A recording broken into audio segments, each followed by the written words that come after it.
So what's up na naman guys? So for today's video nga is ipapakita ko sa inyo ang top 3 game boosters for ngayong year or yung ngayong 2022 na guys.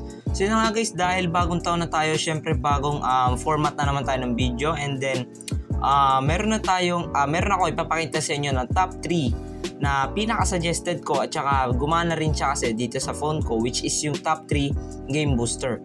So guys, kung bago ka pa nga sa channel ko at gusto mo ng mga ganitong contents, hit that subscribe button, hit that notification bell to be updated on my latest uploads or tutorials. Okay guys, so ngayon, may nakalagay ng vlogs dun sa my channel ko. So ayun, so yan, pwede na yan siguro. So mukha naman ng vlog na yan kasi nakikita na yung mukha ko. Tapos kasabay na rin yung tutorial, okay? So yung channel natin, syempre, ayan na, 2-in-1 na yan guys. So ayun, so lahat ng apps na to guys is nandyan sa description box yung link niya. Yan, ida-download nyo lang dyan. And yun nga guys, may tutorial din ako kung paano na nga natin siya may da-download dyan sa description box ng channel ko. Okay, kung paano na siya may da-download. So panoorin nyo na lang yung video ngayon kung paano nyo ma-access yung file na nilagay ko dyan sa description box. So yun na nga guys, ipapakita ko na nga sa inyo yung top 3 doon sa game booster na sinasabi ko. So mga game boosters na sinasabi ko. So guys, yung function ng game booster is nagbibigay siya ng mga additional function or features dyan sa phone nyo para mas maging optimal yung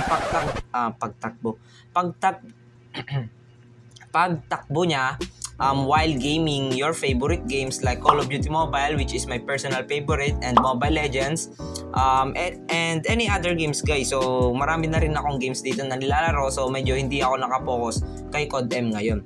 Okay guys, so first on our list is si Game Booster. So guys, yung pangalan nito is Game Booster or Game Launcher. Ito siya guys, yung kulay pula na to. So labas natin. So naka-pro na rin naman na siya guys. So download nyo na lang dyan sa description box, and then watch my other video para nga dun sa tutorial kung paano natin siya mata-download sa link na yun. Okay, so guys, once na na-install nyo na, punta na nga tayo guys dun sa Game Booster. So guys, bibilisan lang natin to para may pakita sa inyo lahat yung mga features ng Game Booster na ipapakita ko. Okay, so meron tayo dito guys interface, which is maganda at minimal lang.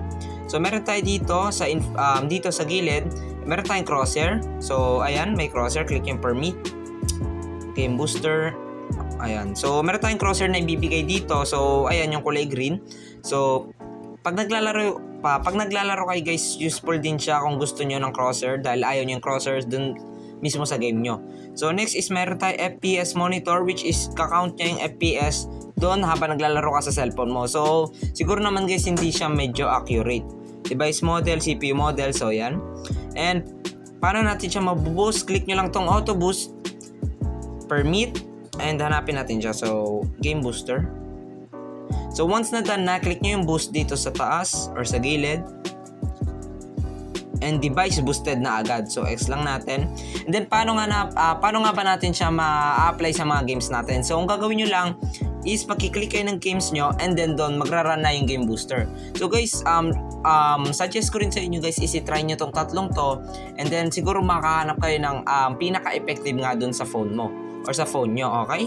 So next Game Booster naman natin guys is ito, Game Booster 4 times. So yun yung pangalan niya guys. So iba lang yung pangalan dito. So Booster Plus yung nakalagay. Pero pag in-open natin, so yan, ganito siya. So ito naman guys is manual yung pag-a-add sa game. So click nyo tong add game. Hanapin nyo yung mga games na gusto nyo i-add. PUBG New State, Mobile Legends, Brawl Star, Super Mecha, Call of Duty. Yan, so mga ganyan guys. So click nyo tong boost configs dito. Click nyo si Ultra Boost and then si Auto Boost. So meron tayo dito guys GFX tool, kaya masasabi ko isa siya sa pinaka the best na game booster na nakita ko dahil meron tayo para siyang 2-in-1 or parang multi-function or multi-features na game booster. So click lang natin GFX tool. Sa resolution, click nyo lang siya sa 960 para mas smoother nga. Sa FPS naman is i-click sa 90 FPS. Sa graphics is smooth. And yun, so X lang natin. And then, andito na nga yung mga games. So click nyo itong munang boost dito. So gagawin nito is i-boost nyo yung RAM natin for optimal performance. So yan. So ayan. So yan, binuboost niya lahat ng apps natin. Yan.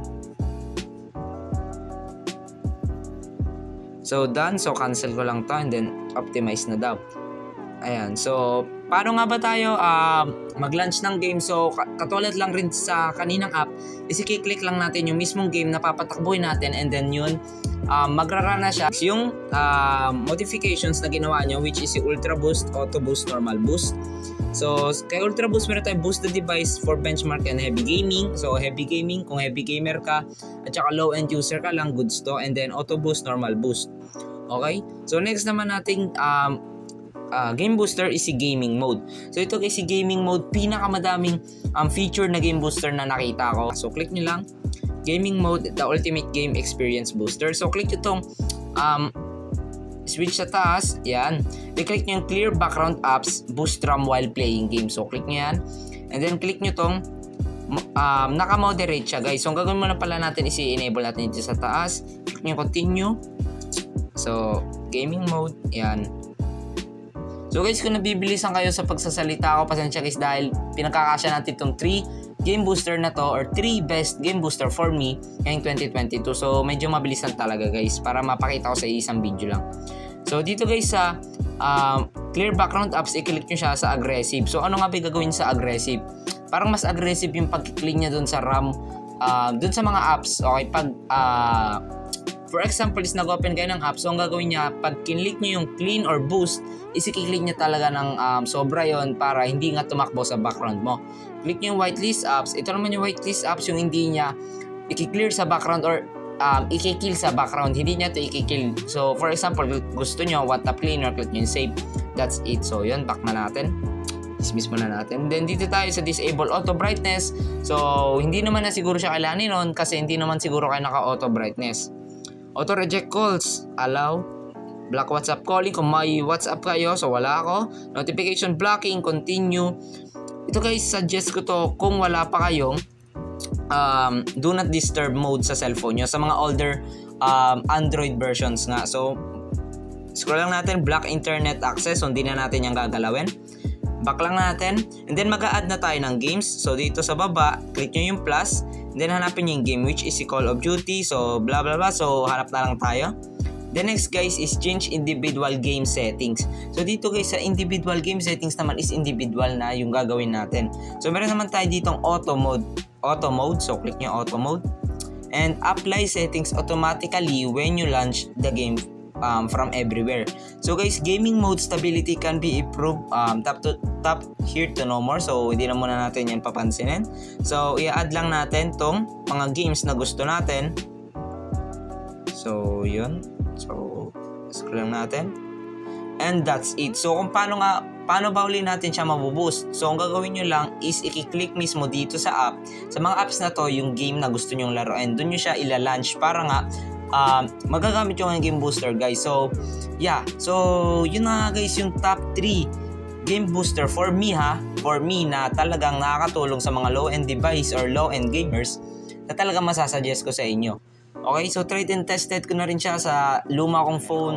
So ay na guys, so click nyo lang tong parang play icon dito and then that's it, magbo-boost na yung game or yung gagamitin na yung resources nitong game booster na to. Okay, so kung nakatulong man ako sa inyo, please subscribe nga dito sa channel ko dahil road to 10k na tayo. Once na nag 10k na tayo, of course meron tayong giveaway, so stay tuned for that. At saka maging updated ka and then maging active supporter ka na rin ng channel ko. So maraming salamat sa panonood. Sana may nagustuhan kayo sa video ito at may natutunan din kayo. Share nyo na rin sa mga friends nyo na nangangailangan ng game booster at ma-optimize ang kanilang device. So yun lang guys, bye guys sa susunod na tutorial or vlog ulit. Bye guys.